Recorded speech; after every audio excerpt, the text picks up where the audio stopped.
Where are you from originally? Guess. Yes. Palestine. Not even. I'm not even Arab. Wow. Okay. I'm from South America. Oh, well, that's nice. Neither am I. I was born in Brazil and I came to Montreal at the age of 2. Wow. My mother raised me mostly by herself. And at the age of around 18, I converted to Islam. Oh, wow. And that's when I found out about the Palestinian cause.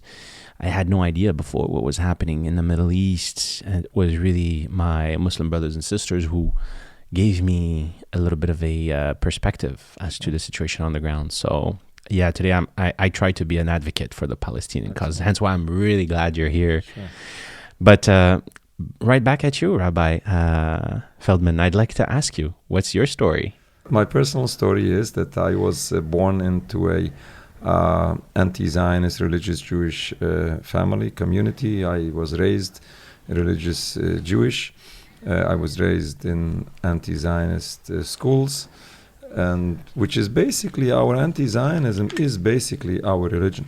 It's part of our religion. It's part of who we are. It's part of what we practice, what we believe in, which brings us to this activism to promote our religion in the proper way, and we don't allow it to be misrepresented. When we are seeing what is happening in Palestine, when we are seeing what is happening in Gaza recently, but it's not only these couple of months now, this genocide in Gaza, it is already for over 75 years. Unfortunately, it is our people which are misrepresented, and even worse than that, it's our religion which is misrepresented. Unfortunately, our religion is being misused to justify all these crimes. And we are here as religious Jews to set the record straight. First of all, to start, when we are seeing what is happening in Palestine, I always say you don't have to be religious, you don't have to be Jewish to understand that this is criminal, this is wrong, this is inhumane. When you have an entire people being oppressed, the indigenous population of the place, of the land, from the very beginning, this movement of Zionism came with an intention of disregarding the indigenous population, which ended up, unfortunately, in so much disaster, basically.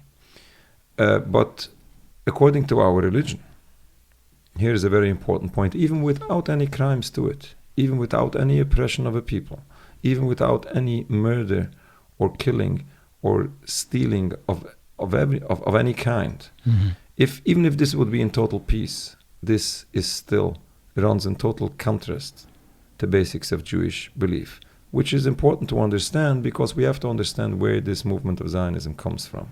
To step back just to get the broader picture, what we are dealing with. There is so much Zionist propaganda around to drive, to manipulate the minds of the masses, to end up supporting this movement of Zionism, which is false in its essence, which is wrong in so many ways. And I'll just take one example, which is a very important example, which shows a very important aspect of what's going on here.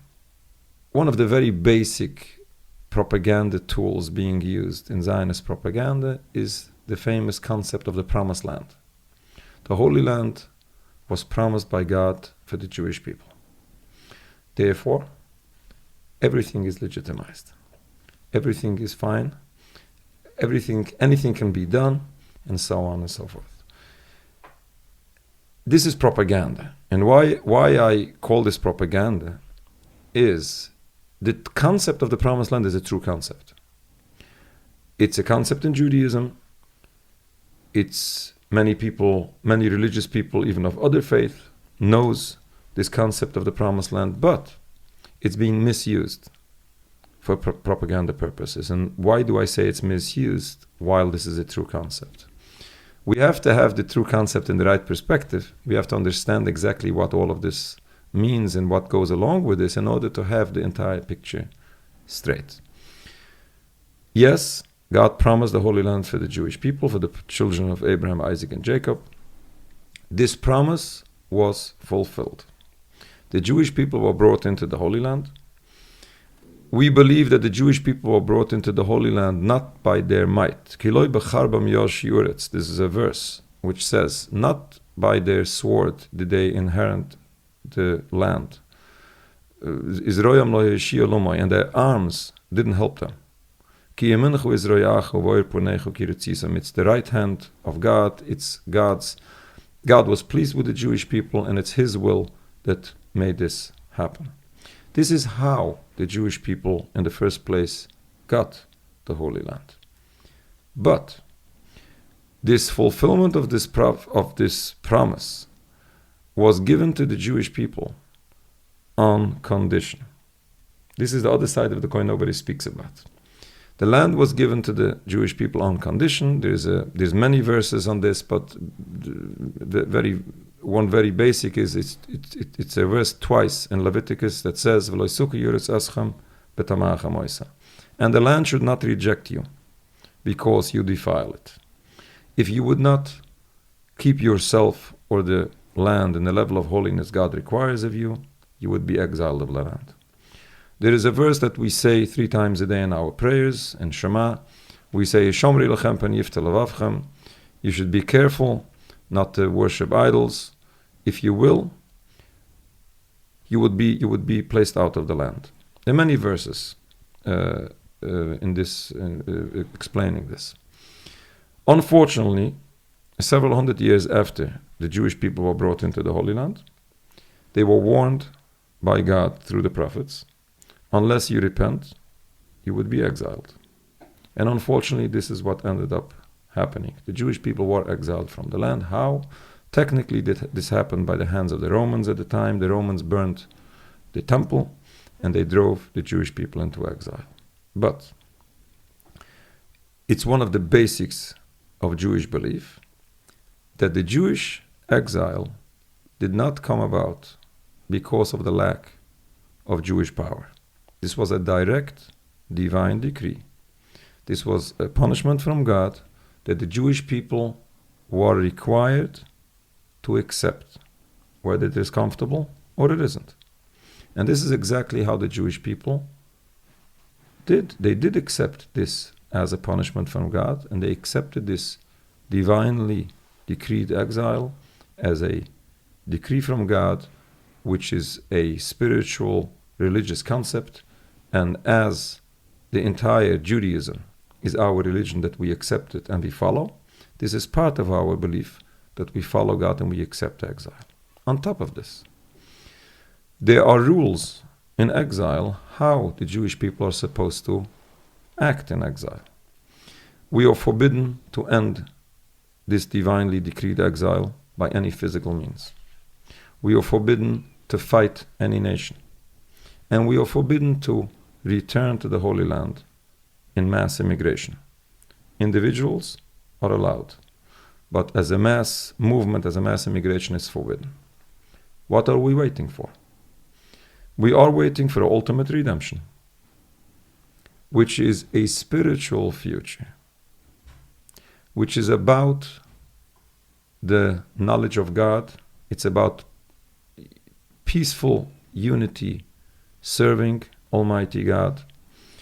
There's a verse says, "Kimole uretz dayo es Hashem k'mayim leyom mechasem," and the world will be filled with knowledge of the Almighty as the water fills the oceans. This is what the future is about.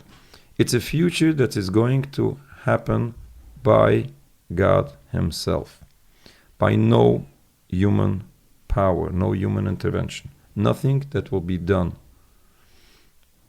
by human beings. It's a future that we wait for God to do.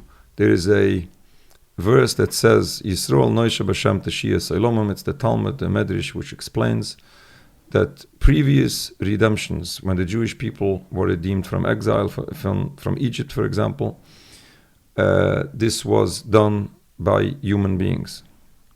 Therefore, it didn't last forever.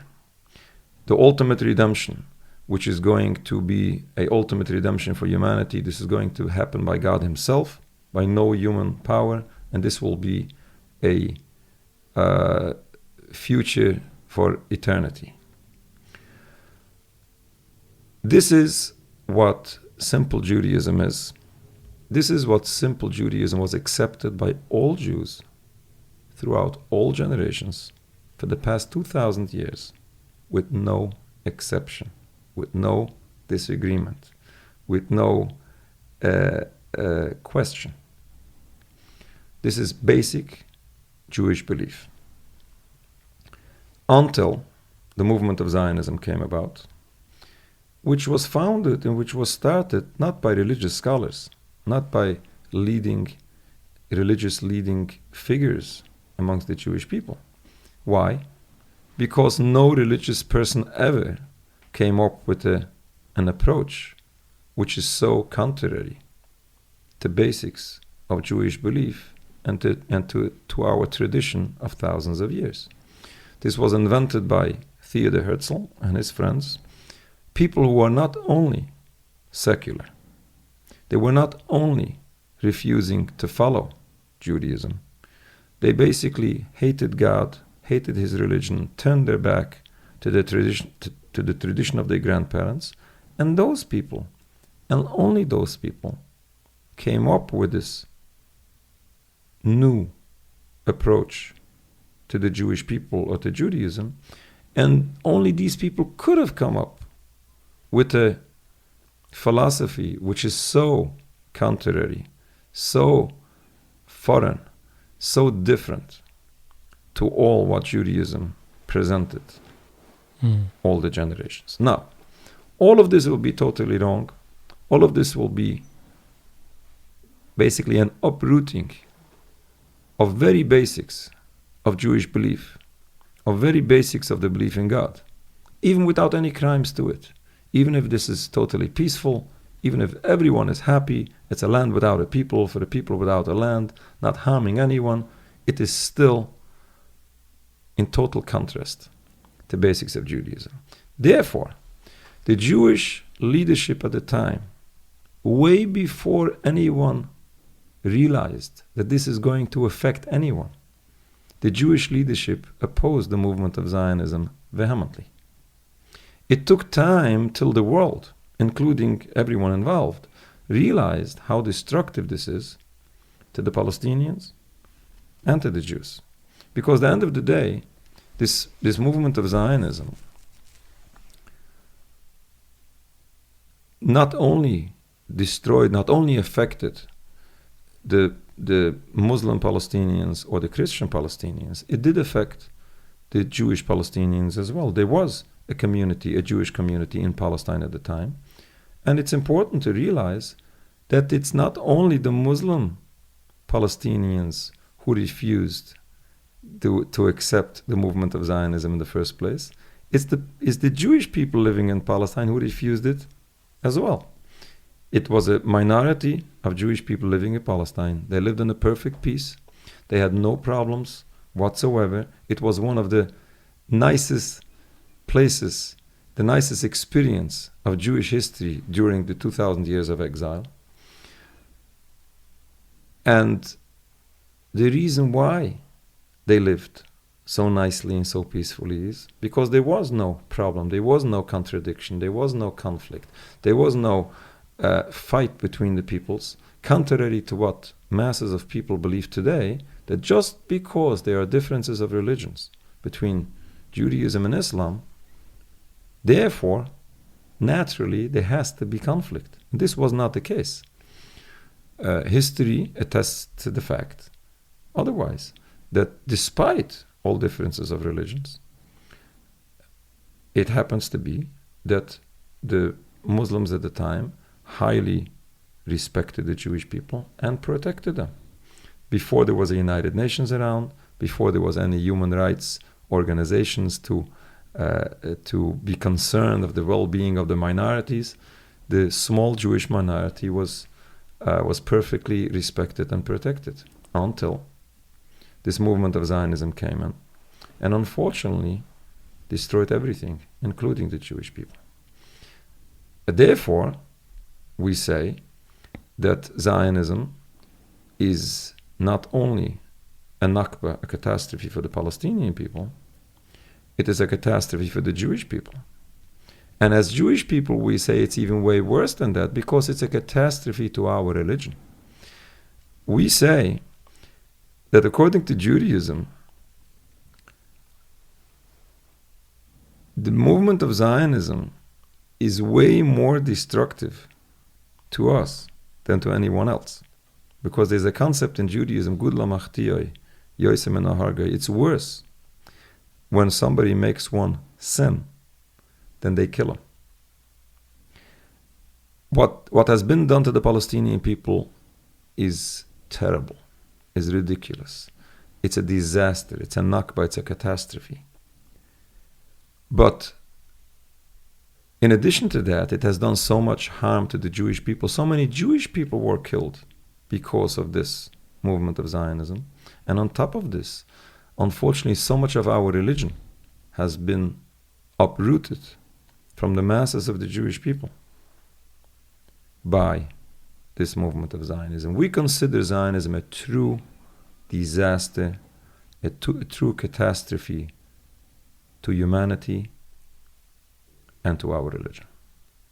Thank you, Rabbi, for this explanation. Now, can you explain to me, within the Jewish community, what are the percentage in terms of religious figures who uphold this perspective of true Judaism vis-a-vis the corruption of Judaism through Zionism? Percentage it's very embarrassing because unfortunately, sadly, the vast majority of Jewish people don't keep the Sabbath, don't keep the Ten Commandments. It's sad, it's embarrassing. But amongst seriously religious people that look like me, dress like me, who are really seriously religious, the majority of them are not Zionist. If you go to strong Jewish communities, I'm from New York. New York is most probably the largest strong religious, ultra-Orthodox religious Jewish community outside of Jerusalem. Mm-hmm.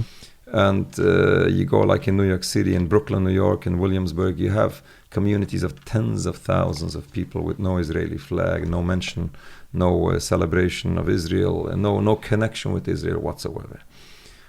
So you have in other places, you have here in Montreal, you have another in London, England.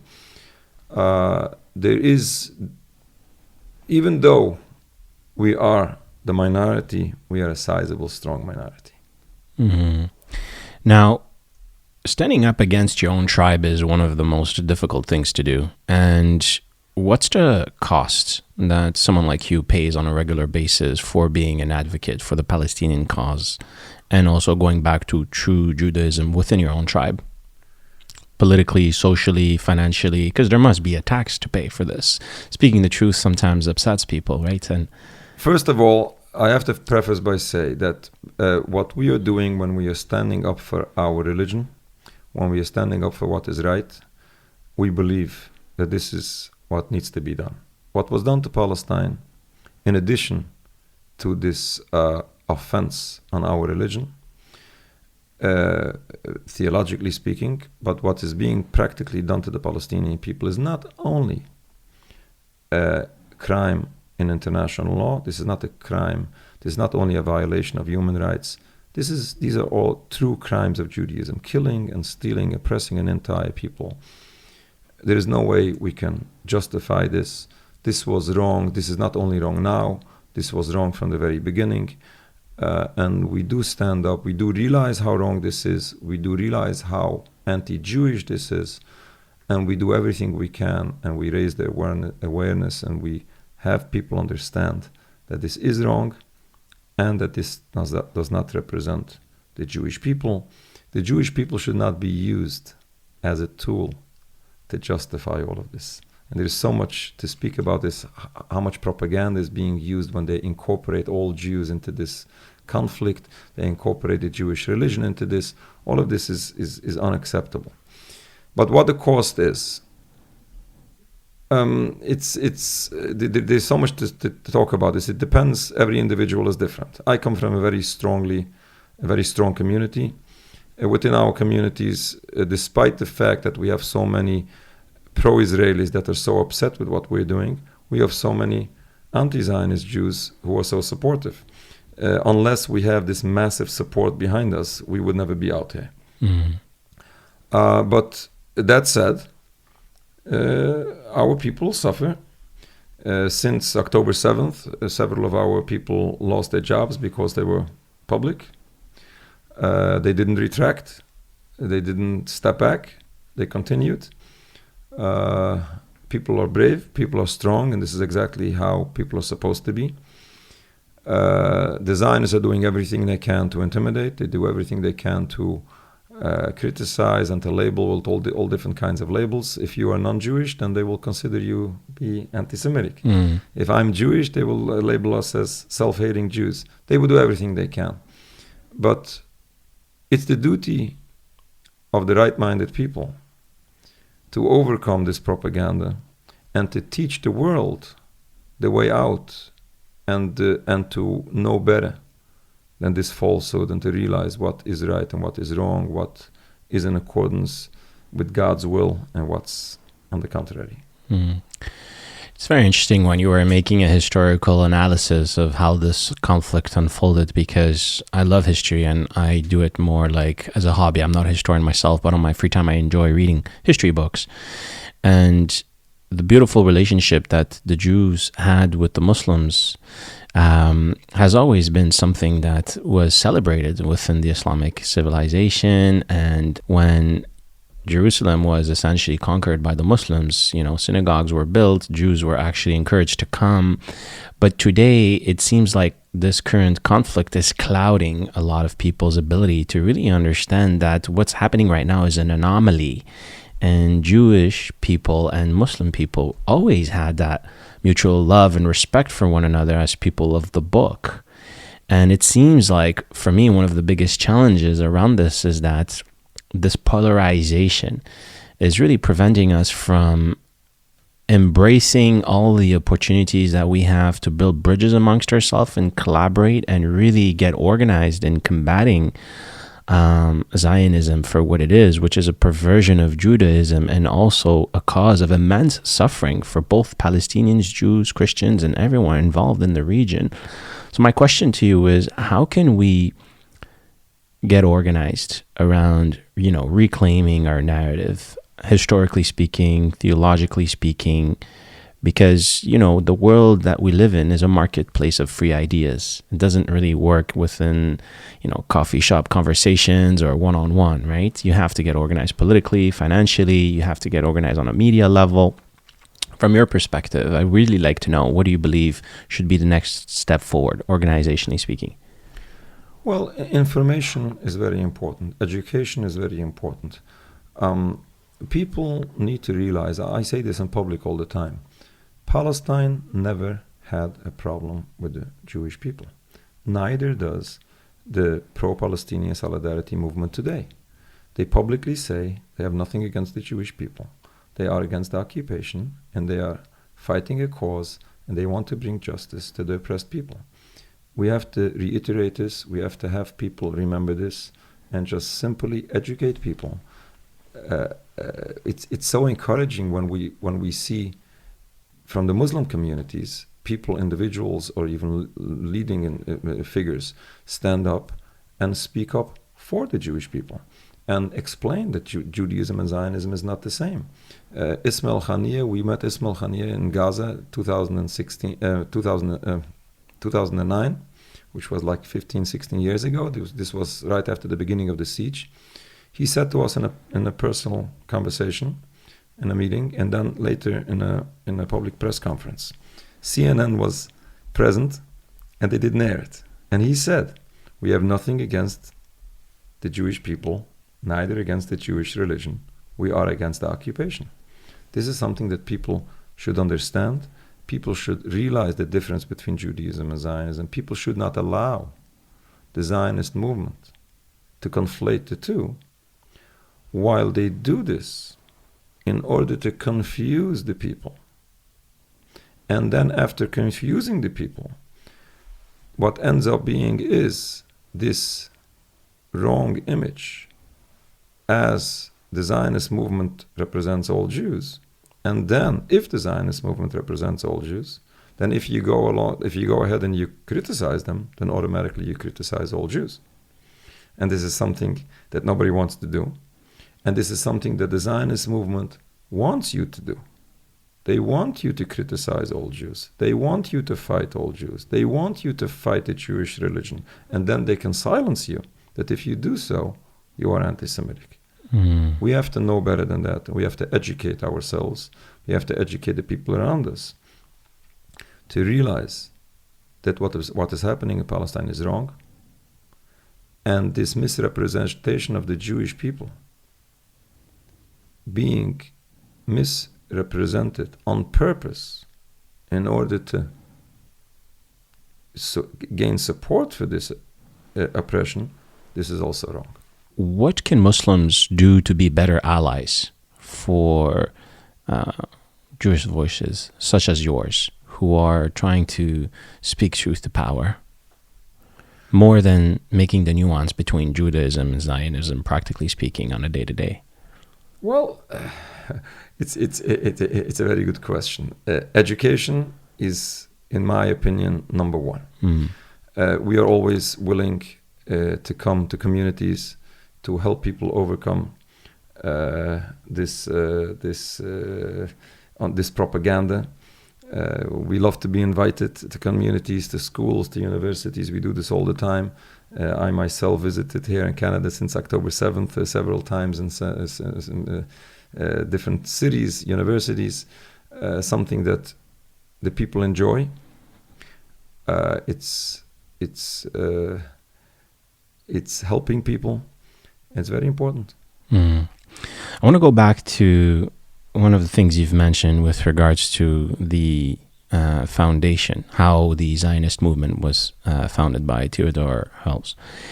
How can he have managed to accomplish what would seem to be such an impossible feat? Right, it's a very good question.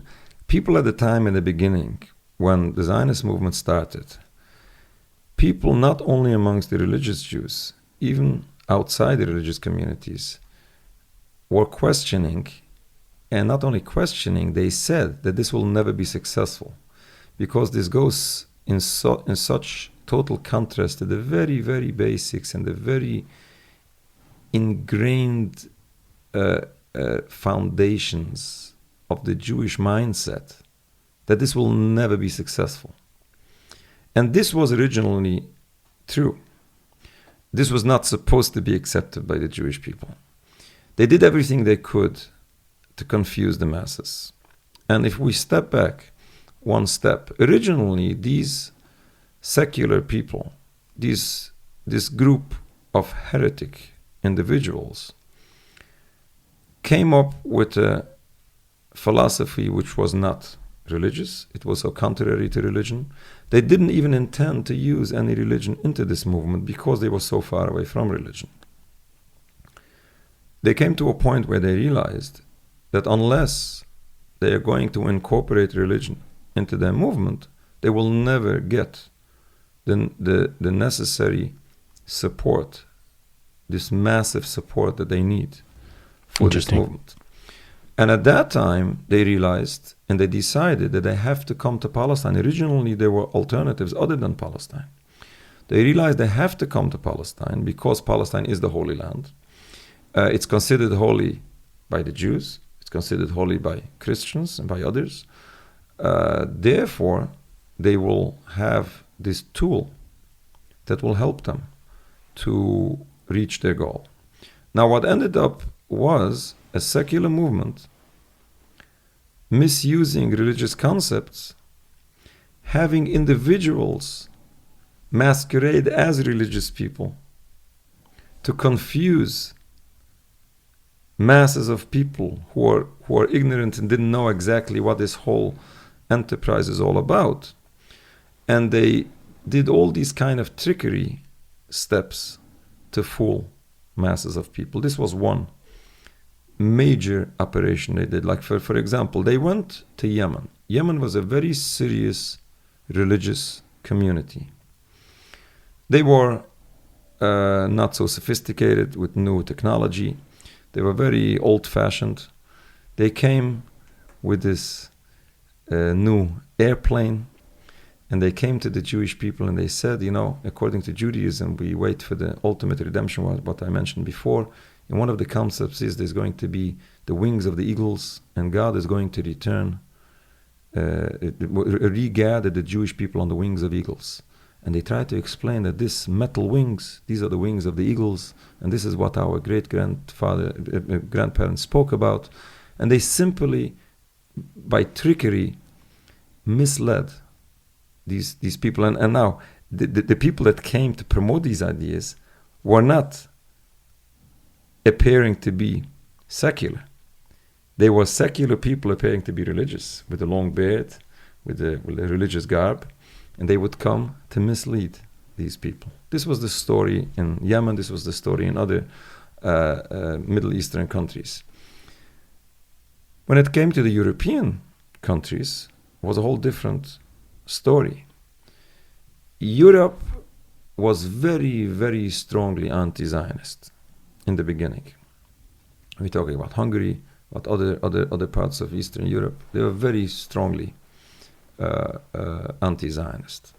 We're talking about the religious leadership and their followers. It was a very strong opposition to Zionism. This was until the Holocaust. Once the Holocaust took place, unfortunately, masses of Jewish people were wiped out, were murdered and killed, including the vast majority of the religious Jewish leadership. There were some of the leadership that survived, but we lost a terrible portion of not only our people, but basically our leadership. And at that point, after the Holocaust, after the war ended, the Jews, the refugees of the survivors of the Holocaust, were leaderless. They were desperate. They didn't have anything.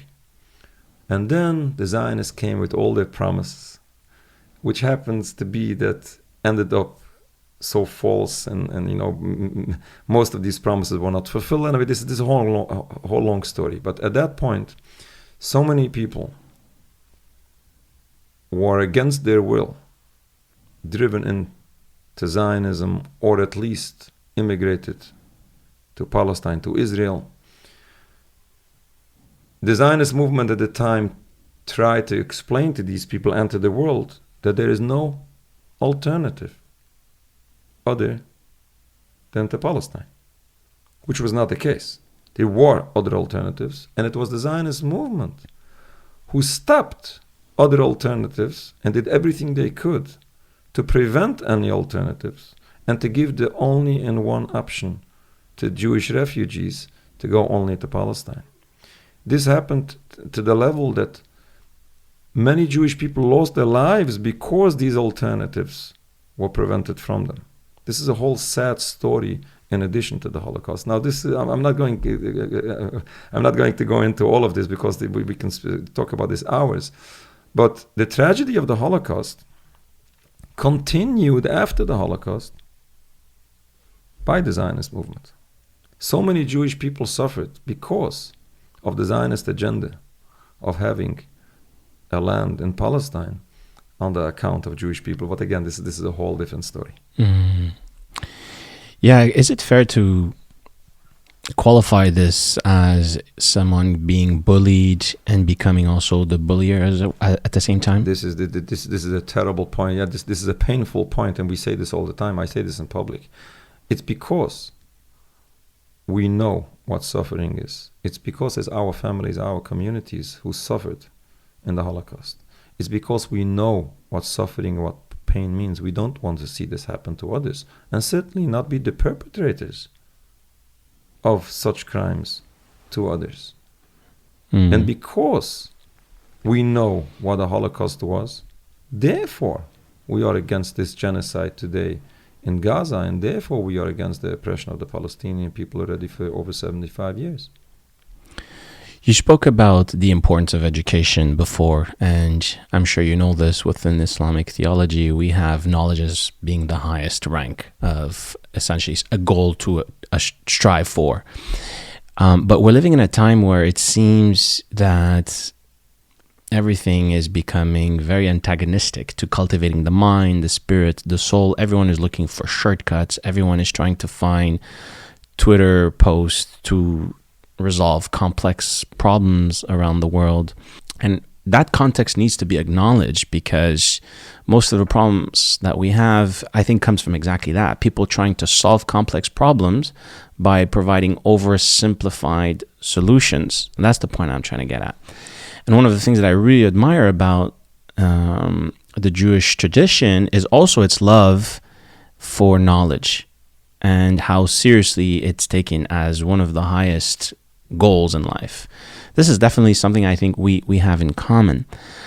However, it's like a tug of war, right? I think between the ideals that we have of upholding that tradition of, studying, being thorough, being diligent in the pursuit of truth, and that global environment.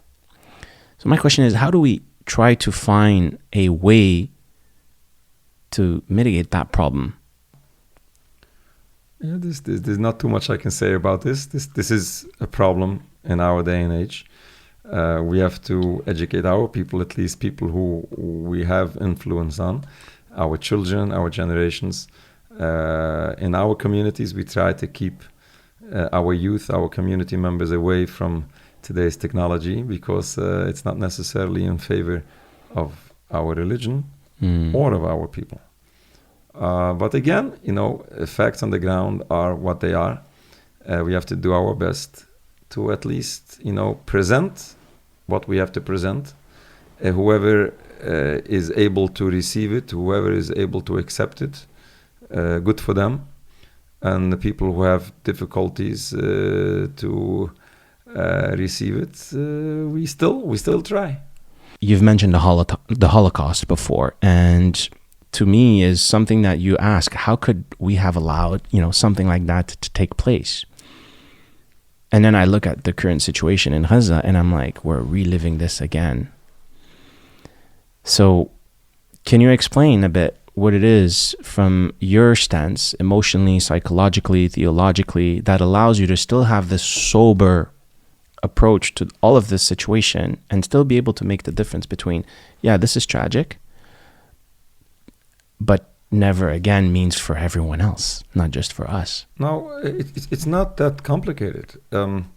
Yes, the Holocaust played in the Zionist interest in a very strong way. The point I made before, that the Jewish people were so desperate, even those who not necessarily agreed with the movement, but had no choice. But in addition to that, they got so much support from the world because of what happened. And instead of doing the right thing, unfortunately, this is what came out from all of this. But it's not that complicated to understand that despite what happened, it shouldn't happen again. Despite what happened to one people, shouldn't happen to another people. Even if Jewish people suffered and deserve better, it doesn't mean that we should, because of that, oppress other people. All of this is quite simple. But unfortunately, when this propaganda is confusing the minds of the people, as you said before, things become complicated. It's not because people think it's complicated, not because people feel it is so complicated, that it is complicated. Right. It is quite very simple. Now, as you said, what happened shouldn't have happened in the first place. What's happening today shouldn't take place. And if we are serious people, if we are serious about humanity, if we are serious about godliness, this what is going on, or what happened in the Holocaust, is not godly at all. This is something that God hates. This is not something that should be allowed in any way. And we should not allow it. And we say this as Jewish people. We say this as human beings. We say this as I said, as people who did suffer. We understand this way more than anyone else. Mm-hmm. Yeah, no, I hear you. It's just sometimes I'm wondering if it's so simple, why can't more people just get it? And I think it goes back to the environment that we're living in that is just dumbifying our culture. There's a whole book written about this. It's called the Amusing Ourselves to Death. It's almost as if we're going back to Roman times, give them bread and entertainment so that they can never really see what's happening. It's not only that. I have to add, there is so much misinformation going around. There is so much lies, which, and especially as you mentioned before, with the mainstream media, people are so misled. So misled. It's ridiculous. It's unbelievable. And so many people. I say this all the time. I consider so many people to be innocent. Because of this mass indoctrination, education, or information they receive. They know nothing better than that. And they don't, most of the people don't even have the ability of knowing better. The people around us, the people around you might know a little bit more. But generally speaking, people here in Canada and the United States have no idea of what really is taking place. So where can we start if we are someone who is hearing about this conflict for the first time? Now, imagine you're talking to someone who's sort of neutral and starting to be exposed to all of this. Somebody may be listening to this conversation for the first time and maybe genuinely trying to gain perspective, to come up with these very factual, simple conclusions. Where can people start, in your opinion, in terms of going a bit deeper? Well, first of all, we have to listen always to the other side. We have to listen to the minority voice. We have to at least be exposed to it. If there is a war going on in Gaza, we have to listen to what they have to say. It's not so complicated, even though it's the other side of the world. We have so many people here locally that are familiar with the details. There are even today so much alternative media that presents an alternative view. We as Jewish people, we try to bring the alternative from the religious Jewish perspective to help people overcome this propaganda that the Jewish religion supports all of this. We are here to help people overcome, to understand that not all Jews support the Zionist movement, that the state of Israel does not represent all Jews. With all these alternative information, this should help people to overcome the propaganda. Again, it might be, it's not on the television, on the mainstream television every day, but there are some sources out there, many sources out there that can be helpful. And if you had a Zionist in front of you right now who would tell you that you are a self-hating Jew, what would be your response to him? I would say that publicly supporting the state of Israel or supporting the state of Israel is the greatest version of self-hating Jew possible. And standing up against Israel publicly and clarifying that the state of Israel does not represent all Jews is the greatest favor for the Jewish people. And I explain this. And I have these encounters many times. I had this in the last couple of weeks many times. I try to explain to those people, in addition to all what's happening to Palestine, in addition to all crimes being committed to the Palestinian people, in addition to this mass murder and this genocide, slaughtering tens of thousands of innocent men, women, and children, Jewish people are in danger because of what is done in our name, because what is done in the name of the Jewish people. Unless we stand up and we clarify that not all Jews support them, if the individual insists to identify himself with the state of Israel and insists there is the Israeli flag, those people make a statement that they are the enemy of the Palestinian people. Now, I'm not condoning any violence, I'm not condoning any reaction, but what I am saying is we have to face reality that every action has a reaction, whether we enjoy it, whether we like it, whether we choose it, or we don't. But this is unfortunately what's happening. I had an encounter just like a week ago in Manhattan outside of Hunter College, and there was a middle-aged Zionist approached me, and I responded to him. And guess what he said?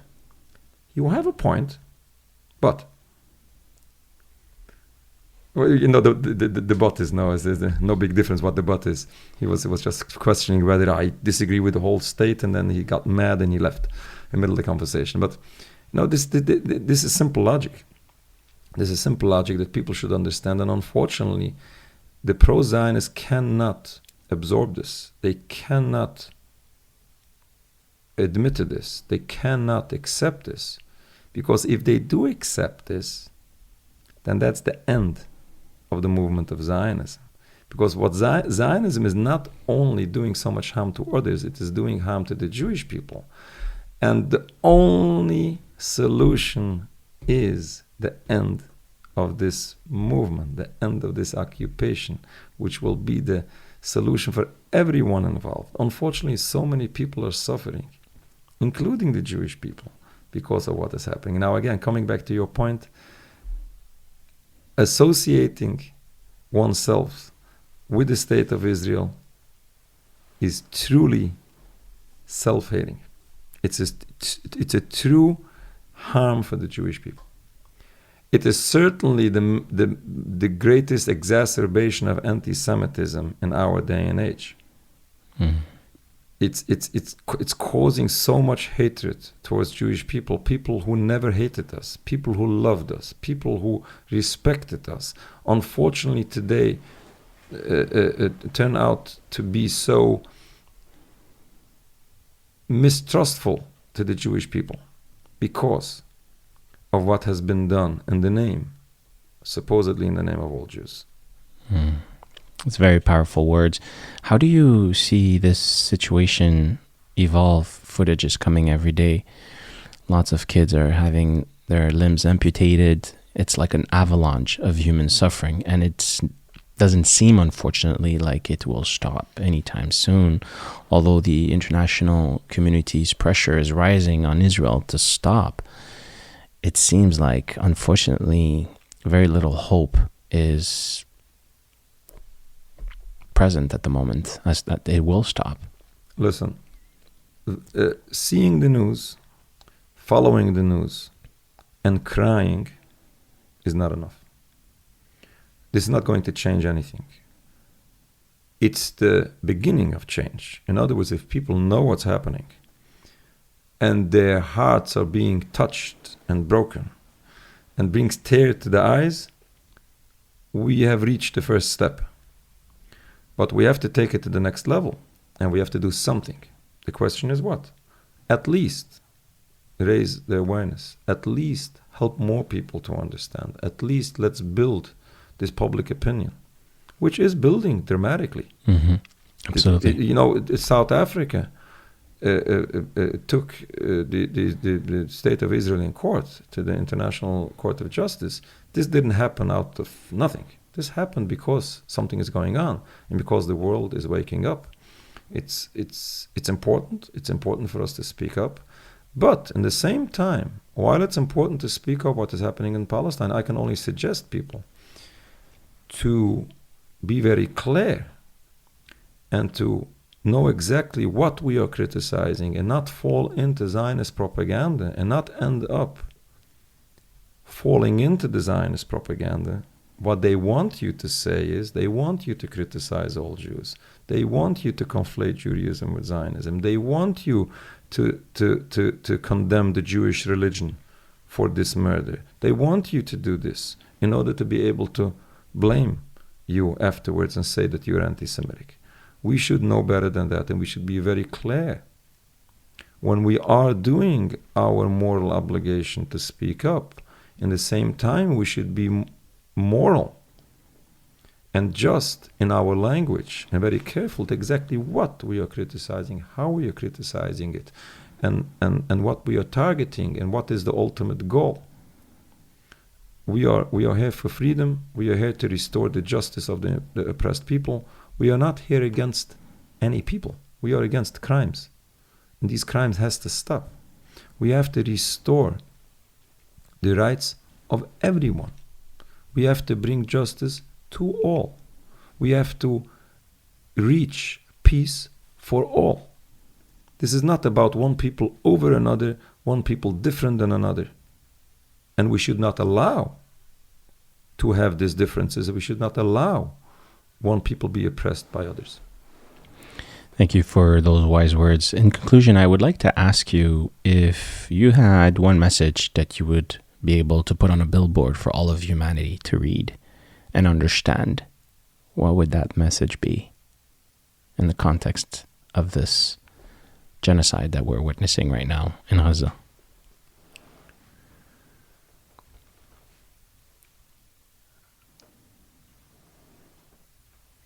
I would say my Jewish message, which I believe is important to all. After all suffering that has been done unjustly to so many people, supposedly by my people, I would, as a religious Jew, I would find very important to say that the Jewish people are against what is taking place in Gaza. Jews are following God and not involved and have nothing to do with the Zionist political movement, which is a misrepresentation of Judaism. We can take this message in a better frame, in a better wording, but that's basically the message. In other words, I would put it in different words. The difference between Judaism and Zionism, the difference between the Jews and the Zionist people, is very important in the context that we don't support this anti-Jewish movement and these criminal atrocities taking place. Rabbi Feldman, it's been a pleasure to have you on the podcast. I hope that this is the beginning of a friendship and an allyship where we are able to collaborate together. And I pray God that He blesses, this friendship and convert it into something tangible of benefit. I would love for you to, offline afterwards, tell me a bit more. How can I be a better ally to the Jewish community? I have nothing but love and respect and admiration for a man of your stature who's devoted to speaking truthfully, honestly, sincerely about not only the plight of the Palestinians, but also of the Jewish community, because like you mentioned, a lot of suffering is taking place also on the Jewish side, and sometimes our pain prevents us from being able to have that empathy and sympathy. And it's so important for us sometimes to step back a bit and realize that it's not just about us. And I think that's one of the message we can never repeat enough in this world where everyone is thinking about themselves and their family and living very selfishly. So what I take away from this conversation is that the truth is oftentimes in the nuances and not in Twitter posts. So thank you so much. It's been an enlightening conversation, and thank you for your generosity and your time. God bless you. And I appreciate your work so much. It's very important because people like you are very crucially important in our day and age because of all this mass media around us. And I always appreciate the Muslim communities for being open to continue the traditional Muslim hospitality to everyone. And this is something that we appreciate and the world should appreciate. And unfortunately, as Judaism is misrepresented, the Muslim community is misrepresented at the same time, especially in our countries. And it's our duty to overcome this and to help others overcome this. Absolutely. Well said. Thank you so much. As we say in Arabic, barakallahu fik. May God bless you. Thank you. And jazakallah khair. May God give you nothing but goodness. Shukran. Shukran. Thank you. Shalom. Bye.